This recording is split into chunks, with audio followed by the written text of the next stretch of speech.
नमस्कार আমি ভীম নস্কর আমি হোমিওপ্যাথি প্র্যাকটিস করি কলকাতা তথা দক্ষিণ চব্বিশ পরগনা। তো বন্ধুরা আপনারা কেমন আছেন? তো আশা করছি আপনারা সবাই ভালো আছেন। আর আমি আপনাদেরই বন্ধু ডাক্তার ভীম নস্কর আবারও আপনাদের কাছে একটি হোমিওপ্যাথিক মাদার টিংচার নিয়ে চলে এসেছি আলোচনা করার জন্য। আর যার নাম হলো হাইড্রাঞ্জিয়া অ্যাবোরেসেন্স মাদার টিংচার, অর্থাৎ এটা হাইড্রাঞ্জিয়াসি ফ্যামিলির অন্তর্গত প্লান কিংডমের মেডিসিন। তো এটিকে নিয়ে আমি আজকে আপনাদের কাছে আলোচনা করব। এর কিছু বিখ্যাত কাজ আছে যে কাজটি অন্য কোনো ওষুধ সেখানে অসমর্থ হয়ে যায়। তো তার জন্য আপনাদের ভিডিওটা লাস্ট পর্যন্ত দেখতে হবে। তো চলুন আমি এক এক করে লাইন বাই লাইন আলোচনা করি। দেখুন, এটা একটা প্লান্ট কিংডমের মেডিসিন, অর্থাৎ ছোট ছোট চারা গাছ হয়। আর এই গাছটিকে যদি আপনারা কোথাও দেখে ফেলেন, তো আপনাদের আশেপাশে হয়তো নেই, যদি গাছটিকে দেখেন তো এই গাছ সম্বন্ধে ফিদা হয়ে যাবেন। কেমন ফিদা হবেন? মানে এই গাছের ফুল এত সুন্দর দেখতে যে আপনি দেখলেই আপনার মনে হবে যে এই ফুলটিকে আমি নিয়ে আমার বাড়িতে গিয়ে টপেতে লাগিয়ে দেব। অর্থাৎ এই গাছের ফুল বাগানের সৌন্দর্য বাড়ানোর জন্য, অর্থাৎ আপনার বাড়িতে টপেতে সাজানোর জন্য, সৌন্দর্য বাড়ানোর জন্য নাম্বার ওয়ান। মানে আপনারা তো ফুল গাছটিকে, এই গাছটিকে দেখেননি, আমি স্ক্রিনেতে ছবি লাগিয়ে দিচ্ছি, দেখে নেন এর ফুল কত সুন্দর। আর যদি এই কথাটা ভাবেন যে আপনারা বাড়িতে এই গাছটিকে সৌন্দর্য বাড়ানোর জন্য টপেতে চাষ করবেন, তবে বন্ধুরা আপনারা ঠিকই ভাবছেন। কারণ চীন দেশে এবং জাপানে তাদের বাড়িতে, মানে অর্থাৎ চীন দেশের মানুষ এবং জাপানের মানুষরা তাদের গার্ডেনিংয়ে এবং তাদের বাড়ির আশেপাশে টপেতে এই গাছটি তারা চাষ করে। আর আপনারা শুনলে অবাক হবেন, এর 80টি প্রজাতি আছে। অর্থাৎ এর এই রকম ফুল, এর লাল, সাদা, বিভিন্ন রকম পিঙ্ক, হলদি, এই রকম কালারের বিভিন্ন রকম 80টি প্রজাতি আছে। আর তার মধ্যে একটি প্রজাতি হলো এটা, অর্থাৎ এখান থেকে এই হোমিওপ্যাথিক ওষুধটি তৈরি হয়।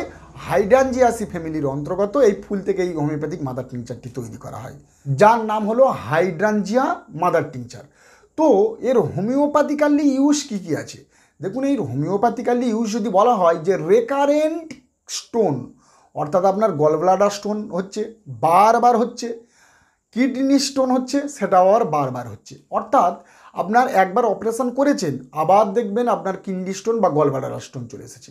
একবার অপারেশন হওয়ার পরে আবার দ্বিতীয়বার চলে এসেছে, আবার তৃতীয়বার আপনারা অপারেশন করেছেন, আবার দেখছেন পরের বারে চলে এসেছে। এইবার যদি এরকম বারবার হয় তাহলে বলুন কতটা বিরক্তিকর জিনিস। বারবার আপনি অপারেশন করবেন।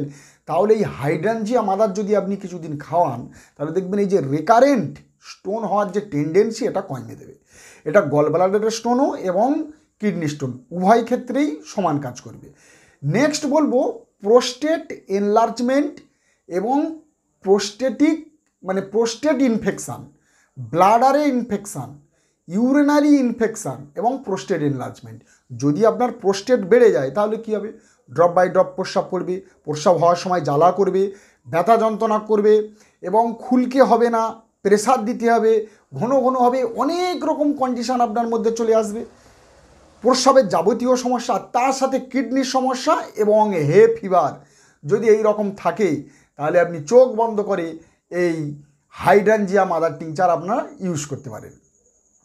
এইবারে বলবো, অনেকে বলেন যে কিডনি স্টোনের স্পেশাল মেডিসিন, অবশ্যই, কিন্তু আবার অনেকে দাবি করছে যে কিডনি স্টোন কিডনি থেকে বার হয়ে ব্লাডারে যদি চলে আসে, অর্থাৎ দুটো কিডনি, সেখান থেকে যে দুটো নালি ইউরেথ্রাতে এসেছে, সেই কিডনি থেকে বার হয়ে যদি ব্লাডার নালিতে আটকে যায়, তাহলে বলছে এই নালিতে আটকে গেলে তখন বারবারিস ভালগারিস কাজ করবে না, তখন এই হাইড্রাঞ্জিয়া মাদার কাজ করবে।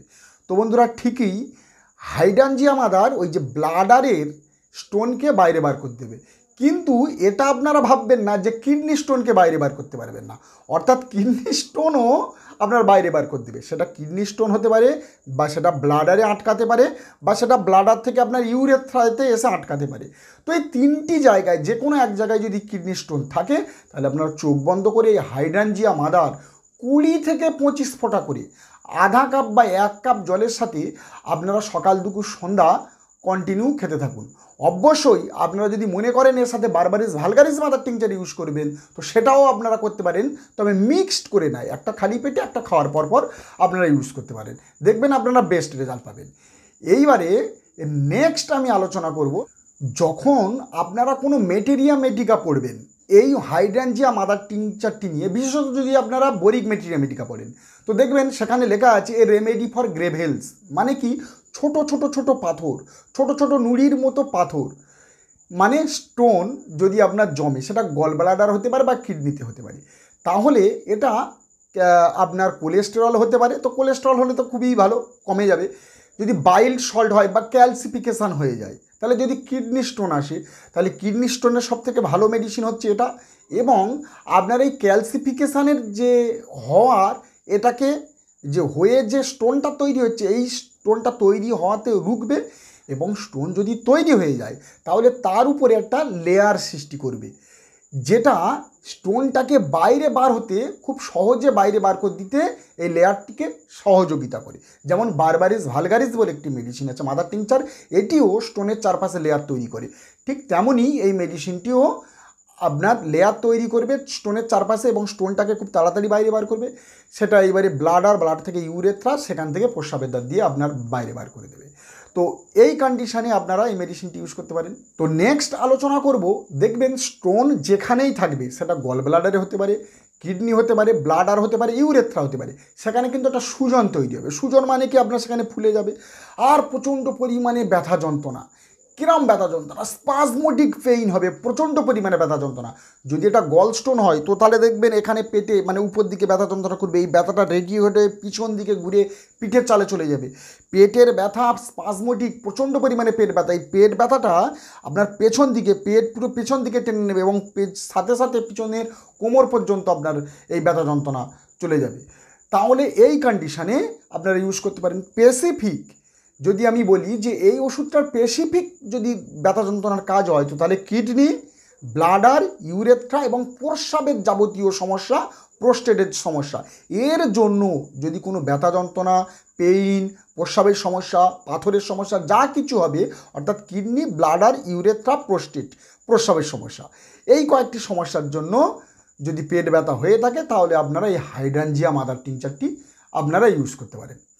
এইবারে এর কিছু প্রস্রাবের লক্ষণ আছে। দেখবেন প্রস্রাব করতে গেলে অনেকের খুব হার্ডেনিং হয়, মানে প্রস্রাব করতে গেলে প্রথমটা খুব প্রেসার দিতে হয়, খুব শক্ত, ড্রপ বাই ড্রপ হয়, খুব প্রচণ্ড পরিমাণে প্রেসার দিয়ে তারপরে সেই প্রস্রাবটা ক্লিয়ার করে।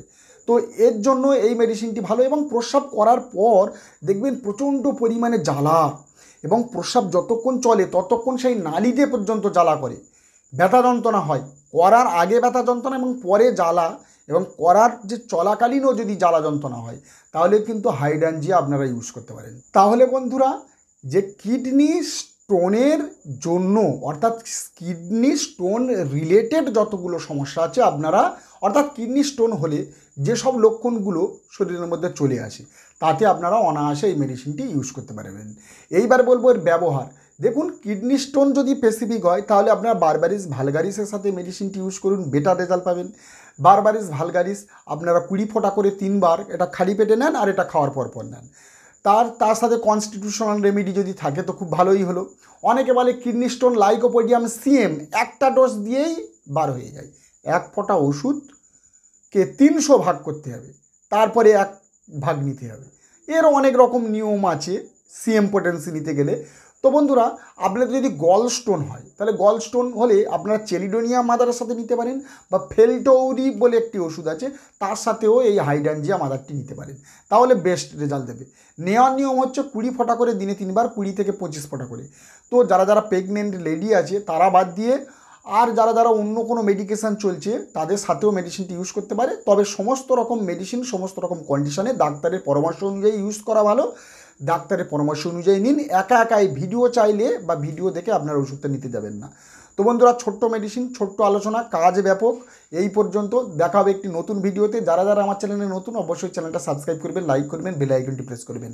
নমস্কার। যতক্ষণ না একটা নতুন ভিডিও নিয়ে আসি, ততক্ষণ আপনারা ভালো থাকবেন, সুখে থাকবেন।